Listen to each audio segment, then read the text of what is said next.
오늘은 심실조기 수축 1이라는 제목으로 가톨릭대학교 성바오로병원 순환기내과 노태우 교수님의 강의를 진행합니다. 노태우 교수님께서는 가톨릭대학교 의과대학 박사 및 고려대학교 경영대학원 경영학 석사 취득하셨습니다. 이후 성바오로병원 진료부원장, 가톨릭중앙의료원 대외협력실장, 서울성모병원 대외협력부원장과 성의교정 대외협력실장으로 계셨으며 건강보험 심사평가원 상근심사위원으로 활동하셨습니다. 현재 식품의약품안전처 중앙약사심의위원회 위원 및 가톨릭대학교 내과학교실 교수이십니다. 대한가정혈압학회 이사장, 대한심장학회 부정맥연구회 회장을 역임하셨고 현재는 대한심장학회 회장으로서 활발한 학술 활동하고 계십니다. 별도의 Q&A 강의를 통해 Q&A 시간을 가질 예정이오니 강의가 진행되는 동안 채팅창을 통해 질문이나 의견을 남겨주시면 Q&A 강의에서 소개해드리도록 하겠습니다.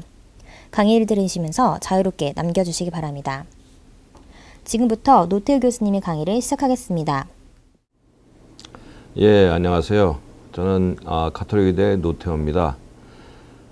오늘부터 3회에 걸쳐서 심실조기수축을 알아보도록 하겠습니다.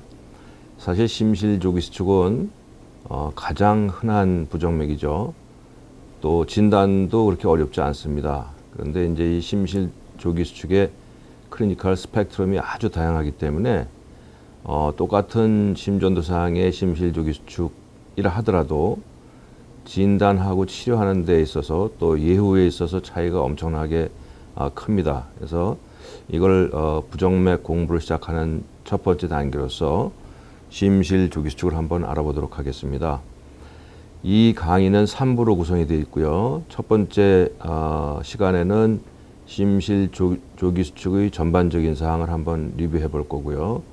두 번째 강의에서는 심실조기수축의 임상적 증례를 중심으로 해서 말씀드릴 거고, 세 번째 시간에는 이 두 번째 1편, 2편의 강의를 들으면서 여러분들이 갖는 궁금증을 보내주시면 그 궁금증을 해소하는 그러한 시간을 갖도록 하겠습니다.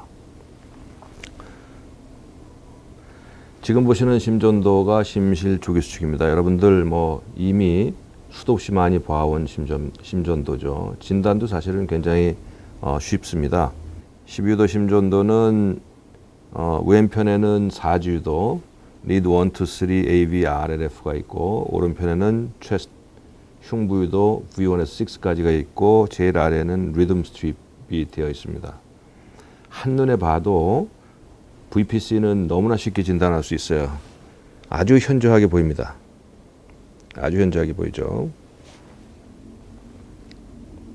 그래서 진단면에서는 전혀 문제가 없습니다. 이 심실조기수축은 광범위하게 보면 기외수축에 들어가 있어요. 그래서 기외수축이라고 그러는 것은 엑스트라시스톨레, 그 한자로도 저렇게 기외수축으로 되어 있죠.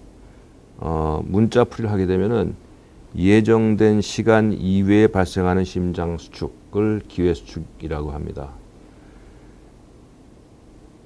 예정된 시각보다 일찍 나오는 게 조기수축이고 늦게 나오면 이제 이스케이프 빛이 되는데 일반적으로는 엑스트라시스톨 기외수축이라고 하면은 이제 조기수축을 일반적으로 의미를 합니다. 그래서 이 조기수축도 심방에서 만들어내는 심방조기수축도 있고 심실에서 만들어내는 심실조기수축도 있는데 우리가 흔히 일반적으로 생각할 때에는 심실조기수축을 대개 의미를 하고 있습니다. 심실수축에 대한 의학적 용어 굉장히 다양합니다. 제가 한번 읽어보겠습니다. ventricular extrasystole, ventricular ectopy, ventricular premature beat에서 VPB라고 하기도 하고 ventricular premature contraction에서 VPC로 이야기도 하고요.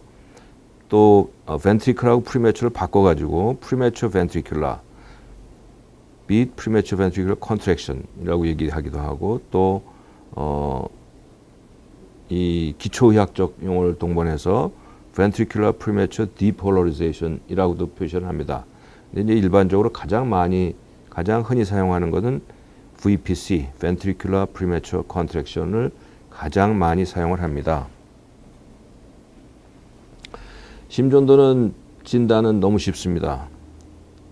뭐 크게 감별 생각 없이 그저 눈에 띄는 대로 일반적인 정상 비트와는 아주 현저하게 다른 모양을 가진 것을 진단하는 데 사실 문제가 없어요. 일반적으로 키도 크고 또 굉장히 넓고 하기 때문에 아주 쉽게 눈에 보이는 그러한 모습을 갖고 있습니다. 그런데 이제 이것을 아주 좀 엄밀하게 정의를 한다면은 예정된 시간보다 좀 일찍 나타난다 하는 것. 일찍 나타나기 때문에 그 나타난 뒤에는 컴펜세이티브 포즈가 발생한다 하는 것. 또 QRS의 모양이 정상과 확연하게 다르다. 대부분 키가 큽니다. 근데 나타나는 유도에 따라서는 키가 크지 않게 나타날 수도 있어요. 그 다음에 QRS 컴플렉스가 와이드하다. 우리가 와이드하다는 것은 120ms 이상을 기준으로 잡습니다. 그 다음에 심시에서 만들어낸 것이기 때문에 당연히 QRS 컴플렉스 앞에 피파가 보이지 않는 그런 특징을 가지고 있습니다. 그런데 이제 일반적으로 YQRS를 나타내고 예정된 시각보다 일찍 나오게 되면 우리가 심실 조기수축을 정의하는데 한번 이 심전도를 한번 같이 살펴보겠습니다. 이 심전도에 보시게 되면은 리듬 스트립에서는 뭐 그렇게 분명치 않은데 특히 흉부유도에서 보면은 이렇게 QRS 컴플렉스가 좀 다르게 나타나는 걸 알 수 있어요. QRS 컴플렉스가 와이드합니다. 그 다음에 뒤에 포즈가 발생하는, 그래서 이거 얼핏 보기에는 VPC가 아니겠는가 이런 생각을 갖게 됩니다. 결론부터 말씀드리면은 지금 보신 그 YQRS 컴플렉스가 예정된 시각보다 일찍 나온 것은 VPC가 아니고 심방 조기수축입니다. 심방 조기수축이 어떻게 저렇게 QRS가 넓게 나올 수 있는가를 여러분들하고 한번 같이 공부해 보도록 하겠습니다. 심방 조기수축은 발생하는 시각에 따라 가지고 세 가지 형태로 나타날 수 있어요. 지금 보이는 그림은 그 이해가 되겠습니다. 역시 12도 심전도인데 리듬 스트립을 보시게 되면요, 여기에 보시게 되면은 QRS 컴플렉스가 예정된 시간보다 좀 일찍 나왔죠. 그 다음에 이쪽에는 컴펜세이티브 포즈가 있어요.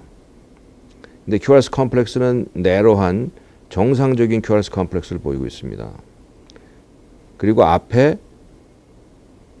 P파가 보여요. 자세히 보시게 되면요, 이 네로 컴플렉스 앞에 이렇게 약간 뾰족한 모양이 보여요. 특히 최슬리드에서는 아주 현저하게 P파가 나타나는 걸 볼 수 있어요. 따라서 이것은 우선 QRS 컴플렉스가 내로하기 때문에 심실에서 만들어내는 건 아닙니다. 그럼 두 가지 가능성이 있는데 심방에서 만들거나 AV 정션에서 만들거나 두 가지 중에 하나예요. 근데 그걸 감별하는 방법은 QRS 컴플렉스 앞에 P파가 있느냐 없느냐를 가지고 감별하는데 P파가 있으면은 심방에서 만든 것이고 P파가 없으면은 AV 정션에서 만든 겁니다. 근데 이 심전도의 경우에는 QRS 컴플렉스 정상이고 앞에 P파가 있어요. 따라서 이거는 심방 조기수축입니다. 우리 쉽게 진단할 수 있죠. 이게 일반적입니다. 이렇게 나타나는 이유는 요 그림을 한번 보실 필요가 있는데요. 요 그림에서 보시게 되면은 여기 보시는 이 까만 선으로 나타낸 두 가지가 더 위에 것은 랩 번들, 그 아래에 있는 것은 라이트 번들 브랜치의 부름기를 표시하고 있어요. 그러니까 정상적으로 심방에서 내려온 전기가 시간이 가면서 심실로 흘러갈 때 라이트 번들과 랩 번들로 라이트 번들과 랩 번들을 통해서 흘러 내려가게 되죠. 그래서 일단 전기가 한번 흘러 내려가게 되면은 라이트 번들이든지 랩 번들이든지 부름기를 갖게 됩니다. 저 까만 표시는 부름기를 표시하고 있어요. 일반적으로는 라이트 번들의 부름기가 랩 번들보다 약간 깁니다. 근데 심방에서 내려온 자극이 심실로 내려갈 때 양쪽 번들의 부름기를 지난 상태에서 전기가 내려오게 되면은 전기를 순탄하게 내려가요. 심실로 순탄하게 내려가기 때문에 정상적인 QRS를 보이게 되는 겁니다. 그래서 지금 보시는 심방 조기수축은 정상적인 QRS를 보이고 있어요. 그런데 이 그림을 한번 보세요. 이 그림 아까 처음에 보셨던 그림이죠. 여긴 보시게 되면은 QRS 컴플렉스가 특히 V1, 2 리드에서 보면은 크게 나와요. 크게. YQRS 컴플렉스로 나타납니다. 근데 이 경우에도 제가 미리 답을 이 경우도 역시 마찬가지로 심방 조기수축이다라고 말씀드렸어요. 이게 왜 가능한가를 보겠습니다. 이 위에 그림을 다시 한번 보시게 되면은 이 그림 다시 한번 보세요. 이 그림 보시게 되면은 까만 표시 위에 있는 까만 표시는 랩번들의 부름기를 표시하고 있고 밑에 까만 것은 라이트번들의 부름기를 표시하고 있어요. 근데 심방에서 나온 전기가 심실로 내려갈 때 아주 절묘하게도 랩번들 브랜치의 부름기는 끝나고 라이트번들 브랜치는 스틸 부름기인 시점, 즉 B 시점에 전기가 전도기로 내려오게 되면은 랩번들은 부름기에서 끝나 있기 때문에 전기가 내려갑니다. 반면에 라이트번들은 스틸 리프렉터리이기 때문에 라이트번들은 전기가 내려가지 못해요. 따라서 조기수축이 발생했을 때 라이트번들로는 내려가지 않는 라이트번들 브랜치 블럭의 패턴을 보이고 따라서 QRS 컴플렉스는 넓게 나타나는 겁니다. 아시겠죠? 이렇게 나타날 수 있어요. 그래서 그럼 또 다른 경우를 한번 보겠습니다. 이 경우는 제일 밑에 리듬 스트립 한번 봐주세요. 이쪽에 리듬 스트립을 보시게 되면은 이 리듬 스트립을 보시게 되면은 어떤 일이 있냐면은 이 후반부에서는 지속적으로 PQRS가 1 to 1으로 쫙 맞아떨어지고 있죠. 그런데 제일 앞에 나온 빛을 보게 되면은 어떤 일이 있냐면은 PQRS 다음에 포스가 발생하고 있어요. 그리고 P가 나옵니다. 그래서 이때는 이 포스가 왜 생겼는지 사이너스 노드가 잠깐 쉬었는지 SA 블록이 있었는지 모르겠다 하는 생각이 드는데 어떤 일이 발생한 것이냐 하면은 여기서 이제 우리가 주의 깊게 좀 봐야 되는 게 이 시점에 이 QRS가 나오고 요 QRS가 나오기 중간 사이에 어떠한 심방의 액티비티도 없는가를 살펴봐야 됩니다. 그걸 보는 방법은 파형, 특히 플로터가 있는 파형에서는 아무것도 발견할 수가 없는데 가장 주의 깊게 봐야 되는 것은 이 T파 위를 잘 살펴봐야 돼요.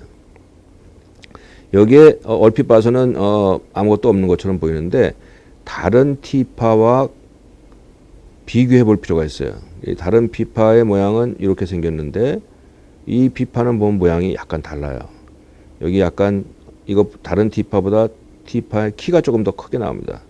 특히 리드 3 보시게 되면은 리드 3에서는 QRS가 굉장히 낮게 나와 있어요. P는 보이는데 T파도 거의 보이지 않습니다. 그런데 유독 이 시점에는 T파가 아주 현저하게 크게 나타나는 걸 알 수 있어요. 그래서 우리가 알 수 있는 것은 이 시점에 심방 조기수축이 있었다는 걸 알 수 있는 겁니다. 그럼 심방 조기수축이 있는데 왜 P만 나오고 QRS는 전혀 나오지 않느냐를 표시하는 내용이 되겠는데 이거 보시게 되면은 P파가 떨어져서 심실 전도기에 도달하는 시간이 랩번들과 라이트번들이 모두 부름기에 있는 시점에 전기가 전도기로 도달하게 되는 겁니다. 따라서 심방의 전기는 만들어져서 P파는 만들어졌는데 그 전기가 번들 브랜치로 갈 때 번들 브랜치는 아직 잠에서 깨지 않은 상태거든요. 따라서 P파만 나오고 QRS는 나타나지 않는 바로 블록드 APC의 패턴을 보이게 되는 겁니다. 그래서 이 내용은 어떤 내용이냐면 우리가 흔히 우리 VPC는 쉽게 진단할 수 있다고 그랬어요. QRS 컴플렉스가 크고 넓고 그 다음에 일찍 나타나면 뒤에 컴펜세이티 포스가 있는 것을 보면은 우리 VPC를 아주 쉽게 진단하는데 APC도 꼭 VPC와 마찬가지로 YQRS로 나타날 수 있다 하는 메시지를 보여드리는 겁니다. 그 사유는 말씀드린 대로 APC가 떨어져서 전도기에 도달하는 시간이 충분히 늦게 도달하게 되면은 우리가 일반적으로 보는 APC의 모양이고 아주 조기에 떨어지게 되면은 블록드 APC고 중간에 떨어지게 되면은 번들 브랜치 블록의 패턴을 보이기 때문에 YQRS 나타날 수 있다. 그래서 이걸 갖다 우리가 애쉬먼 현상이다 혹은 에버런스이다 이렇게 표현을 하고 있어요.